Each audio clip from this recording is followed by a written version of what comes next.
পৃষ্ঠা 46। Question number 4। সক্রিয় বা অপারেন্ট অনুবর্তন কাকে বলে? এর বৈশিষ্ট্যগুলি লেখো।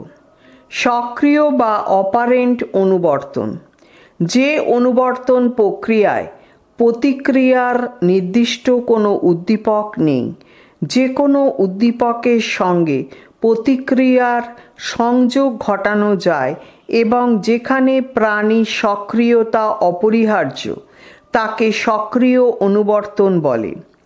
সক্রিয় বা অপারেন্ট অনুবর্তনের বৈশিষ্ট্য: অপারেন্ট হল ফলোৎপাদনের জন্য প্রতিক্রিয়া যার নির্দিষ্ট কোনো উদ্দীপক নেই। এইরূপ প্রতিক্রিয়ার জন্য প্রাণীর সক্রিয় প্রচেষ্টার প্রয়োজন। সক্রিয় অনুবর্তনের বিশেষ বৈশিষ্ট্যগুলি হল: নাম্বার 1, প্রাথমিক প্রস্তুতি। সক্রিয় অনুবর্তনের জন্য প্রাণীর প্রাথমিক প্রস্তুতির প্রয়োজন হয়। এই প্রস্তুতি প্রাণীকে সক্রিয় অনুবর্তনের উপযোগী করে তোলে। নাম্বার 2, স্বতঃস্ফূর্ত আচরণ। এই অনুবর্তনে প্রাণী যে নতুন আচরণটির করে তা স্বতঃস্ফূর্তভাবে আসে। এই আচরণ প্রাণীর চাহিদার পরিতৃপ্তির কারণে হয় বলেই তা স্বতঃস্ফূর্তভাবে আসে। পৃষ্ঠা 47। নাম্বার 3, প্রাণীর সক্রিয়তা। প্রাণীর সক্রিয়তা এই অনুবর্তনের অন্যতম বৈশিষ্ট্য। নাম্বার 4, শক্তিদায়ী উদ্দীপক। সক্রিয় অনুবর্তনে শক্তিদায়ী উদ্দীপকের প্রয়োজন হয়। স্কিনার আচরণ পরিবর্তনের কৌশল হিসেবে শক্তিদায়ী উদ্দীপকের ব্যবহার করেছেন। শক্তিদায়ী উদ্দীপক নির্দিষ্ট প্রতিক্রিয়ার সম্ভাবনার হারকে বৃদ্ধি করে। শক্তিদায়ী উদ্দীপক দু ধরনের হয়: রোম্যান 1 ধনাত্মক এবং রোম্যান 2 ঋণাত্মক। ধনাত্মক শক্তিদায়ী উদ্দীপক আচরণকে শক্তিশালী করে। যেমন, খাদ্য হচ্ছে ক্ষুধার্ত ব্যক্তির কাছে ধনাত্মক শক্তিদায়ক উদ্দীপক। ঋণাত্মক শক্তিদায়ী উদ্দীপক প্রাণীর কাছে অবাঞ্ছিত। যেমন, দৈহিক শাস্তি, অপযশ, নিন্দা ইত্যাদি। নাম্বার 5, অবলুপ্তি। প্রাচীন অনুবর্তনের মতো সক্রিয় অনুবর্তনেরও অবলুপ্তি ঘটে যদি সঠিক প্রতিক্রিয়াটি করা সত্ত্বেও শক্তিদায়ী উদ্দীপক না আসে। নাম্বার 6, স্বতঃস্ফূর্ত পুনরাবির্ভাব। সক্রিয় অনুবর্তনের অবলুপ্তি ঘটলে প্রাণীকে যদি কিছু সময়ের জন্য দূরে রেখে পুনরায় একই পরিস্থিতিতে নিয়ে আসা হয় এবং 2-1 বার শক্তিশালী উদ্দীপক দেওয়া হয় তাহলে সক্রিয় অনুবর্তন পুনরায় দেখা যাবে। নাম্বার 7, স্থায়িত্ব। সক্রিয় অনুবর্তনের অর্জিত আচরণের স্থায়িত্ব নির্ভর করে শক্তিদায়ী উদ্দীপকের উপস্থিতির উপর। অনুবর্তিত আচরণ বজায় রাখার জন্য কখন এবং কিভাবে শক্তিদায়ী উদ্দীপক ব্যবহার করতে হবে তা স্কিনার উল্লেখ করেছেন। একে শিডিউল বলে। Question number 5। স্কিনারের মতে আচরণ কত প্রকারের ও কি কি? স্কিনারের সক্রিয় অনুবর্তনের পরীক্ষাটি বর্ণনা করো। স্কিনারের মতে আচরণের প্রকারভেদ। স্কিনারের মতে আচরণ দু রকমের: নাম্বার 1 রেসপন্ডেন্ট এবং নাম্বার 2 অপারেন্ট। যেসব আচরণে নির্দিষ্ট উদ্দীপক আছে, যেমন লালা নিঃসরণের জন্য খাদ্য, চোখের সংকোচনের জন্য উজ্জ্বল আলো ইত্যাদি, সেগুলিকে রেসপন্ডেন্ট জাতীয় আচরণের অন্তর্ভুক্ত করা হয়। আর যেসব আচরণের নির্দিষ্ট কোনো উদ্দীপক নেই, যে কোনো উদ্দীপকের সঙ্গে এই আচরণ ঘটানো যেতে পারে তা অপারেন্ট জাতীয় আচরণের অন্তর্ভুক্ত। যেমন, কোনো শিক্ষার্থী যদি বানান ভুল কমাতে পারে তাহলে তাকে চকলেট দেওয়া। এছাড়া চাহিদা, বেদনাদায়ক অনুভূতি, আনন্দদায়ক অনুভূতি প্রভৃতি অধিকাংশ ইচ্ছা সাপেক্ষ আচরণ অপারেন্ট জাতীয়। স্কিনার প্রধানত অপারেন্ট জাতীয় আচরণের উপর গবেষণা করেছিলেন, যেখানে প্যাভলভ করেছিলেন রেসপন্ডেন্ট জাতীয় আচরণের উপর। সক্রিয় বা অপারেন্ট অনুবর্তনের পরীক্ষা। সক্রিয় অনুবর্তনের উপর পরীক্ষা করার জন্য স্কিনার একটি বিশেষ বাক্স ব্যবহার করেন, যা স্কিনার বক্স নামে পরিচিত। এই বাক্সে একটি ট্রে আছে। ট্রেটি একটি যন্ত্রের দ্বারা এমনভাবে নিয়ন্ত্রণ করা হয় যাতে একটি বোতামের উপর চাপ দিলেই ট্রেতে খাবার চলে আসে। স্কিনার একটি ক্ষুধার্ত ইঁদুরকে তাঁর তৈরি বাক্সের মধ্যে প্রবেশ করান। পরীক্ষার সঙ্গে ইঁদুরটিকে পরিচিত করানোর জন্য প্রথমে ট্রেতে খাবার রাখা হয়। স্বাভাবিকভাবেই ইঁদুরটি বাক্সে থাকাকালীন সময়ে বোতামে চাপ দিয়ে খাবার আনা হয়। প্রথম পরীক্ষার উদ্দেশ্য ছিল ইঁদুরকে ট্রের মধ্যে খাদ্য থাকা সম্পর্কে পরিচিত করানো, আর দ্বিতীয় পরীক্ষার উদ্দেশ্য ছিল ইঁদুরটিকে স্কিনারের পরীক্ষা সম্পর্কে পরিচিত করানো। এরপর ইঁদুরটিকে পুনরায় বাক্সে প্রবেশ করানো হয়। ইঁদুরটি ট্রের দিকে ছুটে যায় খাবারের আশায়, কিন্তু খাবার না পাওয়ায় নানা রকম সঞ্চালনমূলক আচরণ করতে থাকে। হঠাৎ ইঁদুরটি বাক্সের মধ্যে অবস্থিত বোতামে চাপ দেওয়ার ফলে ট্রেতে খাবার এসে পড়ে। এই পরীক্ষা বারবার চালানোর পর দেখা যায় ইঁদুরটিকে বাক্সের মধ্যে রাখা মাত্র সে সোজা বোতামের কাছে গিয়ে বোতামে চাপ দিয়ে ট্রেতে খাবার নিয়ে আসে। অর্থাৎ এই প্রক্রিয়ায় শক্তিদায়ী উদ্দীপক খাদ্য বোতামে চাপ দেওয়ার প্রতিক্রিয়ার সম্ভাবনা বৃদ্ধি করেছে। এর সাইডে স্কিনার বক্স ও স্কিনারের পরীক্ষার চিত্ররূপ দেওয়া আছে। এইভাবে বোতামে চাপ দেওয়া এবং খাবার পাওয়ার মধ্যে অনুবর্তন ঘটে। এই অনুবর্তনে ইঁদুরের ব্র্যাকেটে এখানে শিক্ষার্থী সক্রিয়তা একান্তভাবে প্রয়োজন বলে একে সক্রিয় অনুবর্তন বলে। খাদ্যের প্রত্যাশা, তার নিচে উদ্দীপক, অ্যারো চিহ্ন দিয়ে বোতামে চাপ, তার নিচে সাড়া বা প্রতিক্রিয়া। খাদ্য গ্রহণ, সাড়া বা প্রতিক্রিয়া 2।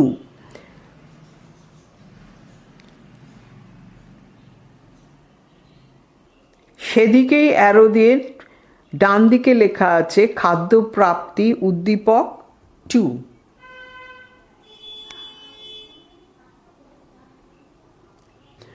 Question number 6। শিক্ষাক্ষেত্রে সক্রিয় অনুবর্তন বা অপারেন্ট তত্ত্বের উপযোগিতা বা প্রভাব বা শিক্ষাগত তাৎপর্য আলোচনা করো। সক্রিয় অনুবর্তনের সীমাবদ্ধতা লেখো। শিক্ষাক্ষেত্রে সক্রিয় অনুবর্তনের উপযোগিতা বা প্রভাব বা শিক্ষাগত তাৎপর্য। সক্রিয় অনুবর্তন নীতি বর্তমানে শিক্ষাক্ষেত্রে নানাভাবে ব্যবহৃত হচ্ছে। এগুলির মধ্যে উল্লেখযোগ্য হল 1. পরিকল্পিত শিখন পদ্ধতি এবং 2. আচরণ সংশোধনের কৌশল। নাম্বার 1, পরিকল্পিত শিক্ষণ পদ্ধতি। স্কিনারের সক্রিয় অনুবর্তন নীতিকে ভিত্তি করে এই যুগান্তকারী শিক্ষণ পদ্ধতিটি রূপ পেয়েছে।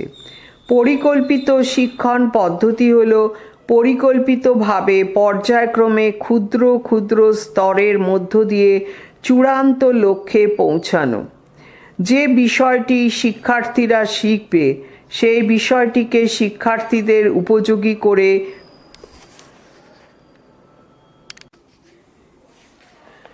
ক্ষুদ্র ক্ষুদ্র অংশে ভাগ করা হয়।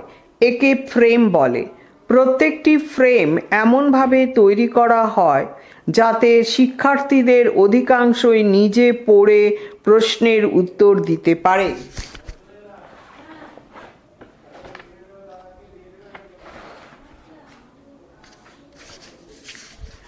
পৃষ্ঠা 48।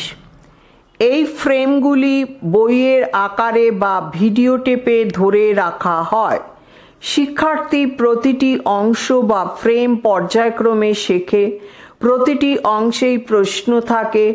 একটি অংশ বা ফ্রেমের প্রতিটি প্রশ্নের সঠিক উত্তর দিতে না পারলে পরবর্তী অংশ পড়ার অনুমতি দেওয়া হয় না, আবার ওই অংশটি পড়তে হয়। এইভাবে সমগ্র বিষয়টি শিক্ষার্থী শিখে ফেলে। বিভিন্ন শিক্ষণের ক্ষেত্রে এই পদ্ধতিটি আজ ব্যাপকভাবে ব্যবহৃত হচ্ছে। দু রকমের প্রোগ্রাম আছে, সরল রৈখিক প্রোগ্রাম এবং শাখা প্রোগ্রাম।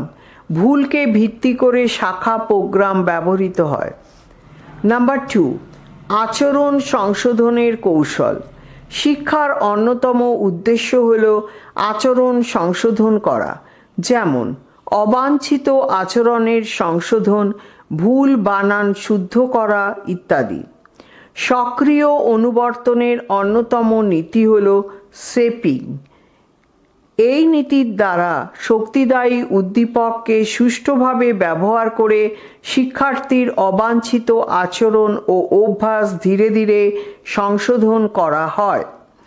উপরোক্ত বিষয়গুলি ছাড়াও শিক্ষণ প্রক্রিয়ায় সক্রিয় অনুবর্তন প্রক্রিয়াকে দুভাবে প্রয়োগ করা যেতে পারে, যেমন নাম্বার 1, শক্তিদায়ী উদ্দীপকের সাহায্যে শিক্ষা ভীতিকে দূর করা যায়। নাম্বার 2, শিক্ষার্থীর আকাঙ্ক্ষিত আচরণকে তাৎক্ষণিক শক্তিদায়ী উদ্দীপকের মাধ্যমে শক্তিশালী করা যায়। সক্রিয় অনুবর্তনের সীমাবদ্ধতা। অধিকাংশ মনোবিদ ব্যক্তির আচরণ সংশোধন এবং শ্রেণীকক্ষে শিক্ষণে সক্রিয় অনুবর্তনের কার্যকারিতা স্বীকার করেছেন। তবে কোনো কোনো মনস্তত্ত্ববিদ ল্যাবরেটরির বাইরে এর কার্যকারিতা সম্পর্কে সন্দেহও পোষণ করেন। এর মধ্যে উল্লেখযোগ্য হলেন নোয়াম চমস্কি। চমস্কি সক্রিয় অনুবর্তনের যেসব সীমাবদ্ধতার কথা তুলে ধরেছেন সেগুলি হল: নাম্বার 1, স্বাভাবিক পরিস্থিতিতে প্রয়োগযোগ্যতার অভাব। চমস্কি বলেন যে পরীক্ষাগারের মতো নিয়ন্ত্রিত পরিবেশে শিক্ষণ সংক্রান্ত পরীক্ষায় সক্রিয় অনুবর্তনের রীতি। বাঁদিকে 3টি অ্যারো দেওয়া আছে, সেখানে লেখা আছে বিন্যাসকরণ, শক্তিদাতা, স্থায়িত্ব। আর ডান দিকে 3টি অ্যারো দেওয়া আছে, সেখানে লেখা আছে প্রাথমিক প্রস্তুতি, বিলোপ সাধন, স্বতঃস্ফূর্ত পুনরাবির্ভাব। পরীক্ষায় যে ফল পাওয়া যায় স্বাভাবিক শিক্ষণ পরিস্থিতিতে তার প্রয়োগযোগ্যতা সম্পর্কে সন্দেহের অবকাশ থেকে যায়। পরীক্ষাগারে সক্রিয় অনুবর্তনের যে নীতিগুলি আবিষ্কৃত হয় স্বাভাবিক পরিস্থিতিতে তার প্রয়োগ সম্পর্কে প্রশ্ন থাকাই স্বাভাবিক। এর কারণ এখানে আচরণ ও তার নিয়ন্ত্রণকারী উদ্দীপকের সম্পর্কটি অনেক জটিল। নাম্বার 2, বংশগত ও গঠনগত উপাদান উপেক্ষিত। স্কিনার ব্যক্তির বংশগত ও গঠনগত উপাদানগুলির উপর কোনো গুরুত্ব আরোপ করেননি, যদিও মনস্তত্ত্বের দিক থেকে ভাষার বিকাশে এর গুরুত্ব আজ সকলেই স্বীকার করেছেন। নাম্বার 3, অসম্পূর্ণ ব্যাখ্যা। সক্রিয় অনুবর্তনে শক্তিদায়ী উদ্দীপক ব্যবস্থা মানুষের স্বতঃস্ফূর্ততা, কৌতূহল এবং সৃজনশীলতার ব্যাখ্যা করতে সক্ষম নয়। নাম্বার 4, সহজাত বৈশিষ্ট্য উপেক্ষিত। চমস্কি সহজাত বৈশিষ্ট্যাবলীর কথা অস্বীকার করে বলেছেন যে সমস্ত আচরণ মানুষের জীবনকালেই অর্জিত হয়, তবে মনোবিদগণ একথা স্বীকার করেন না। কোয়েশ্চেন নাম্বার 7, সক্রিয় অনুবর্তনের নীতিগুলি উল্লেখ করো। প্রাচীন অনুবর্তন তত্ত্বের সীমাবদ্ধতা লেখো। সক্রিয় অনুবর্তনের নীতিসমূহ। সক্রিয় অনুবর্তনের নীতিগুলি হল: 1, বিন্যাসকরণ। প্রাণীর মধ্যে বঞ্চিত আচরণ নিয়ে আসার জন্য পরিকল্পিতভাবে শক্তিদায়ী উদ্দীপকের ব্যবস্থাকে বিন্যাসকরণ বলে। 2. শক্তিদাতা। স্কিনার আচরণ পরিবর্তনের কৌশল হিসেবে শক্তিদায়ী উদ্দীপক ব্র্যাকেটে রিইনফোর্সার ব্যবহার করেছেন। শক্তিদাতা বলতে এমন ঘটনাকে বোঝায় যা আচরণের সম্ভাব্যতা বৃদ্ধি করে।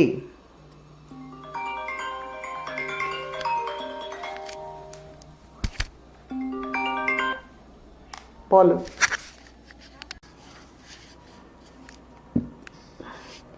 নিচে একটি চিত্র দেওয়া আছে। সেই চিত্রতে লেখা আছে মাঝখানে একটি গোল সার্কেলের মধ্যে সক্রিয় অনুবর্তনের নীতি। এর দুদিকে অ্যারো দেওয়া আছে, বাঁ দিকে 3টি অ্যারো, ডান দিকে 3টি অ্যারো। বাঁ দিকে 3টি অ্যারোতে লেখা আছে বিন্যাসকরণ, শক্তিদাতা, স্থায়িত্ব। আর ডান দিকে 3টি অ্যারোতে লেখা আছে প্রাথমিক প্রস্তুতি, বিলোপ সাধন, স্বতঃস্ফূর্ত পুনরাবির্ভাব। 3. প্রাথমিক প্রস্তুতি। সক্রিয় অনুবর্তন সৃষ্টি হওয়ার আগে প্রাণীর প্রাথমিক প্রস্তুতি থাকা প্রয়োজন। এই প্রস্তুতি প্রাণীকে পরীক্ষামূলক পরিস্থিতির উপযোগী করে তোলে। নাম্বার 4. বিলোপ সাধন। যদি সঠিক প্রতিক্রিয়াটি করার পরেও শক্তিদায়ী উদ্দীপক না পাওয়া যায় তাহলে প্রাচীন অনুবর্তনের মতো সক্রিয় অনুবর্তনেরও বিলোপ ঘটে। নাম্বার 5. স্বতঃস্ফূর্ত পুনরাবির্ভাব। প্রাচীন অনুবর্তনের মতো সক্রিয় অনুবর্তনেরও স্বতঃস্ফূর্ত পুনরাবির্ভাব ঘটে।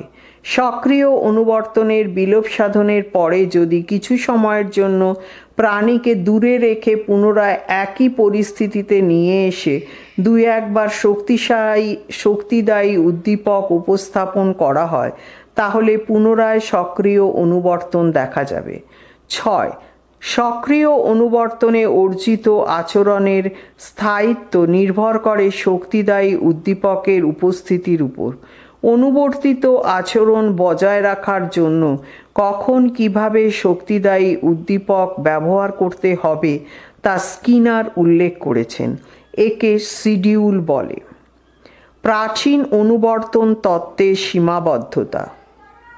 প্রাচীন অনুবর্তন তত্ত্ব শিখনের একটি অন্যতম গুরুত্বপূর্ণ তত্ত্ব হলেও এর কিছু সীমাবদ্ধতা আছে। যেমন নাম্বার 1, সমস্ত ধরনের শিখনকে এই তত্ত্ব ব্যাখ্যা করতে সক্ষম নয়।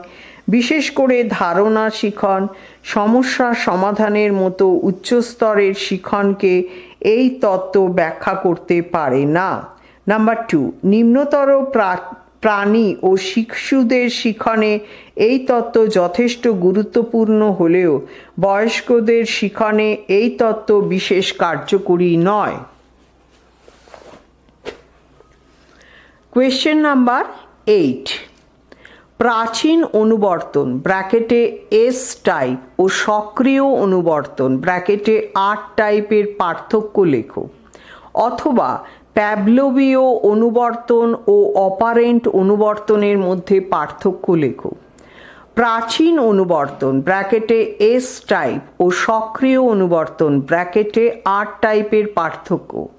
প্রাচীন অনুবর্তন ও সক্রিয় অনুবর্তনের পার্থক্যগুলি হল, নিচে একটি টেবিল দেওয়া আছে, এখানে 3টি কলাম দেওয়া আছে। প্রথম কলাম হচ্ছে পার্থক্যের বিষয়, দ্বিতীয় কলাম হচ্ছে প্রাচীন বা প্যাভলোভীয় অনুবর্তন ব্র্যাকেটে এস টাইপ, তৃতীয় কলাম হচ্ছে অপারেন্ট বা সক্রিয় অনুবর্তন ব্র্যাকেটে আর টাইপ। নাম্বার 1, উদ্ভাবক। এই অনুবর্তনের উদ্ভাবক হলেন বিশিষ্ট রুশ শারীরতত্ত্ব বিশারদ আইভান পাভলভ। এই অনুবর্তনের উদ্ভাবক হলেন বিশিষ্ট মনোবিদ B.F. স্কিনার। নাম্বার 2, ভিত্তি। এর ভিত্তি হল টাইপ 1 শিখন অর্থাৎ রেসপন্ডেন্ট জাতীয় আচরণ ব্র্যাকেটে যে আচরণের নির্দিষ্ট উদ্দীপক আছে। এর ভিত্তি হচ্ছে টাইপ 2 শিখন অর্থাৎ অপারেন্ট জাতীয় আচরণ, ব্র্যাকেটে যে আচরণে নির্দিষ্ট কোনো উদ্দীপক নেই। নাম্বার 3, উদ্দেশ্য। অনুবর্তিত উদ্দীপকের উদ্দেশ্য উদ্দীপক প্রতিক্রিয়া বন্ধন ঘটানো, ব্র্যাকেটে S-R বন্ধন। পরস্পর সম্পর্কিত একাধিক আচরণের মাধ্যমে প্রাণীকে উপযুক্ত আচরণের দিকে নিয়ে যাওয়াই এর উদ্দেশ্য। নাম্বার 4, মূল বিষয়বস্তু। উদ্দীপকের প্রতিস্থাপন হল এই ধরনের অনুবর্তনের মূল বিষয়। আচরণে সংশোধন করা এই অনুবর্তনের মূল বিষয়। 5, ইচ্ছাধীনতা। এক্ষেত্রে স্বাভাবিক উদ্দীপক যে অনুবর্তিত প্রতিক্রিয়া ঘটায় তা প্রতিবর্ত প্রকৃতির, অর্থাৎ প্রাণীর ইচ্ছাধীন নয়। এক্ষেত্রে অনুবর্তিত আচরণ ঐচ্ছিক, অর্থাৎ প্রাণীর ইচ্ছাধীন। নাম্বার 6, গুরুত্বের বিষয়। এই অনুবর্তনে সময় নিয়ন্ত্রণের উপর জোর দেওয়া হয়। এই অনুবর্তনে প্রেরণা, ব্র্যাকেটে মোটিভেশন ও পুরস্কারের উপর অধিক গুরুত্ব দেওয়া হয়। নাম্বার 7, স্নায়ুতন্ত্রের নিয়ন্ত্রণ। প্যাভলোভীয় অনুবর্তন কৌশল প্রাণীর স্বয়ংক্রিয় স্নায়ুতন্ত্রের দ্বারা নিয়ন্ত্রিত হয়। অপারেন্ট অনুবর্তন প্রাণীর কেন্দ্রীয় স্নায়ুতন্ত্রের দ্বারা নিয়ন্ত্রিত হয়। 8, স্বাভাবিক ও অনুবর্তিত উদ্দীপকের মধ্যে সম্পর্ক। এক্ষেত্রে স্বাভাবিক উদ্দীপক অনুবর্তিত উদ্দীপকের সঙ্গে যুক্ত থাকে। এক্ষেত্রে স্বাভাবিক উদ্দীপক অনুবর্তিত উদ্দীপকের সঙ্গে যুক্ত থাকে না, প্রতিক্রিয়ার সঙ্গে শক্তিদায়ী উদ্দীপক যুক্ত থাকে। নাম্বার 9, প্রাচীন আচরণের উপর উদ্দীপকের প্রভাব। এখানে স্বাভাবিক উদ্দীপকের উপস্থাপন প্রাণীর আচরণের উপর নির্ভর করে না। এখানে প্রাণী নির্দিষ্ট আচরণ করলেই শক্তিদায়ী উদ্দীপক আসে। নাম্বার 10, উদ্দীপকের উপস্থিতির সময়। এই ধরনের অনুবর্তনে শক্তিদায়ী উদ্দীপক পূর্বে আসে। এক্ষেত্রে প্রাণীর প্রতিক্রিয়া ঘটার পর শক্তিদায়ী উদ্দীপক সরবরাহ করা হয়। নাম্বার 11, অনুবর্তিত প্রতিক্রিয়ার সংগঠন। প্রাচীন অনুবর্তনে অনুবর্তিত প্রতিক্রিয়ার কোনো অস্তিত্ব থাকে না। সক্রিয় অনুবর্তনে প্রতিক্রিয়াটি অন্তত একবার ঘটবেই, অন্যথায় শক্তিদায়ী উদ্দীপকের কোনো অর্থ হয় না। কোয়েশ্চেন নাম্বার 9, শিখনের কৌশল হিসেবে স্কিনার বক্স কি? সংক্ষেপে স্কিনার বক্সের পরীক্ষাটি বর্ণনা করো। স্কিনার বক্স সক্রিয় অনুবর্তন প্রতিক্রিয়ার পরীক্ষা করার জন্য স্কিনার একটি যন্ত্র নির্মাণ করেন যা স্কিনার বক্স বলে পরিচিত। এই বাক্সে একটি ট্রে আছে, সেটি একটি যন্ত্রের সাহায্যে এমনভাবে নিয়ন্ত্রণ করা হয় যাতে একটি লিভারে চাপ দিলেই ট্রের মধ্যে খাদ্য চলে আসে। অল্প সময়ের মধ্যে বহু আচরণ নৈর্ব্যক্তিকভাবে অধ্যয়নের জন্য এটি ব্যবহার করা হয়। স্কিনার বক্সের পরীক্ষা। সক্রিয় অনুবর্তনের উপর পরীক্ষা করার জন্য স্কিনার একটি বিশেষ বাক্স ব্যবহার করেন যা স্কিনার বক্স নামে পরিচিত। এই বাক্সে একটি ট্রে আছে। ট্রেটি একটি যন্ত্রের দ্বারা এমনভাবে নিয়ন্ত্রণ করা হয় যাতে একটি বোতামের উপর চাপ দিলেই ট্রেতে খাবার চলে আসে। স্কিনার একটি ক্ষুধার্ত ইঁদুরকে তার তৈরি বাক্সের মধ্যে প্রবেশ করান। পরীক্ষার সঙ্গে ইঁদুরটিকে পরিচিত করানোর জন্যে প্রথমে ট্রেতে খাবার রাখা হয়। স্বাভাবিকভাবেই ইঁদুরটি বাক্সে থাকাকালীন সময়ে বোতামে চাপ দিয়ে খাবার আনা হয়। প্রথম পরীক্ষার উদ্দেশ্য ছিল ইঁদুরকে ট্রের মধ্যে খাদ্য থাকা সম্পর্কে পরিচিত করানো, আর দ্বিতীয় পরীক্ষার উদ্দেশ্য ছিল ইঁদুরটিকে স্কিনারের পরীক্ষা সম্পর্কে পরিচিত করানো। এরপর ইঁদুরটিকে পুনরায় বাক্সে প্রবেশ করানো হয়। ইঁদুরটি ট্রের দিকে ছুটে যায় খাবারের আশায়, কিন্তু খাবার না পাওয়ায় নানা রকম সঞ্চালনমূলক আচরণ করতে থাকে। হঠাৎ ইঁদুরটি বাক্সের মধ্যে অবস্থিত বোতামে চাপ দেওয়ার ফলে ট্রেতে খাবার এসে পড়ে। এই পরীক্ষা বারবার চালানোর পর দেখা যায় ইঁদুরটিকে বাক্সের মধ্যে রাখা মাত্র সে সোজা বোতামের কাছে গিয়ে বোতামে চাপ দিয়ে ট্রেতে খাবার নিয়ে আসে। অর্থাৎ এই প্রক্রিয়ায় শক্তিদায়ী উদ্দীপক খাদ্য বোতামে চাপ দেওয়ার প্রতিক্রিয়ার সম্ভাবনা বৃদ্ধি করছে।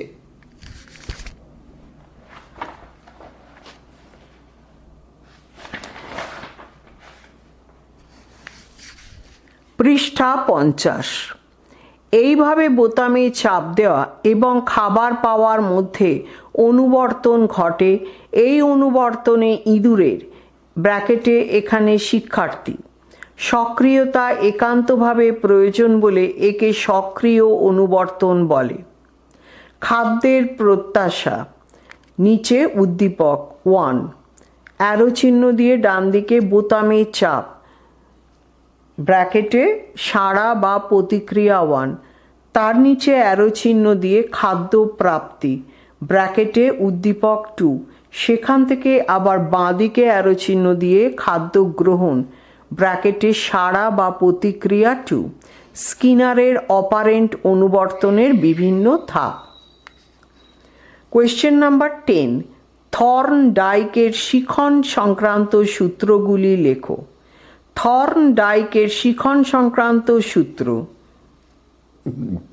মনোবিদ E.L. থর্নডাইক দীর্ঘদিন গবেষণা করে শিখন সংক্রান্ত 3টি প্রধান সূত্র এবং 5টি অপ্রধান সূত্র উদ্ভাবন করেন। নাম্বার 1, 3টি প্রধান সূত্র। রোমান 1 ফললাভের সূত্র। এই সূত্রে বলা হয়েছে একটি উদ্দীপক ও তার প্রতিক্রিয়ার মধ্যে সংশোধনযোগ্য সংযোগ স্থাপিত হলে সেই সংযোগের ফল যদি প্রাণীর কাছে তৃপ্তিকর হয় তবে সেই সংযোগ দৃঢ় হয়, আর সংযোগ স্থাপনের ফলটি প্রাণীর কাছে বিরক্তিকর হলে সেই সংযোগ স্থিতিল হয়। রোমান 2 অনুশীলনের সূত্র। এই সূত্রের প্রথম অংশটি ব্যবহার সূত্র। এতে বলা হয়েছে অন্য সব অবস্থা ঠিক রেখে একটি উদ্দীপক ও প্রতিক্রিয়ার মধ্যে সংশোধনযোগ্য সংযোগ বা বন্ধন তৈরি করা হলে বন্ধনটি শক্তিশালী হয়। এই সূত্রের দ্বিতীয় অংশ অব্যবহার সূত্র নামে পরিচিত। এক্ষেত্রে উদ্দীপক ও প্রতিক্রিয়ার মধ্যে সংশোধনযোগ্য বন্ধন দীর্ঘ সময়ের জন্য তৈরি না হলে বন্ধন দুর্বল হয়ে পড়ে। রোমান 3 প্রস্তুতির সূত্র। এই সূত্রে বলা হয়েছে প্রাণী যখন উদ্দীপক ও প্রতিক্রিয়ার মধ্যে সংযোগ রচনা করার জন্য প্রস্তুত হয় তখন সংযোগ ঘটলে যে তৃপ্ত হয় এবং না ঘটলে বিরক্ত হয়। অন্যদিকে যখন সে সংযোগ রচনা করার জন্য প্রস্তুত থাকে না তখন সংযোগ ঘটলে সে বিরক্ত হয়। নাম্বার 2 5টি অপ্রধান সূত্র। রোমান 1 বহুমুখী প্রতিক্রিয়ার সূত্র। যতক্ষণ না বারবার চেষ্টা ও ভুলের মধ্য দিয়ে প্রাণী সঠিক প্রতিক্রিয়াটি নির্দিষ্ট করতে পারছে ততক্ষণ পর্যন্ত একই উদ্দীপকের প্রতি সে বিভিন্ন ধরনের প্রতিক্রিয়া করে। রোমান 2 মানসিক প্রস্তুতির সূত্র। কোনো কাজ করার ক্ষেত্রে মানসিক প্রস্তুতির প্রয়োজন, অর্থাৎ কোনো প্রতিক্রিয়ার ক্ষেত্রে প্রাণীর অনুভূতি, আগ্রহ ও মনোভাব সদর্থক হওয়া প্রয়োজন। রোমান 3 আংশিক প্রতিক্রিয়ার সূত্র। প্রাণী সামগ্রিকভাবে প্রতিক্রিয়া করে না, আংশিকভাবে করে। রোমান 4 উপমান বা সাদৃশ্যের সূত্র। যখন কোনো প্রাণী একটি নতুন পরিস্থিতির সম্মুখীন হয় তখন তাকে একই রকম পরিস্থিতিতে সে যে ধরনের প্রতিক্রিয়া করেছে সেই ধরনেরই প্রতিক্রিয়া করে। রোমান 5 অনুষঙ্গমূলক সঞ্চালনের সূত্র। মূল উদ্দীপক যে প্রতিক্রিয়া সৃষ্টি করে মূল উদ্দীপকের সঙ্গে যুক্ত গৌণ উদ্দীপকগুলিও সেই একই প্রতিক্রিয়া ঘটায়।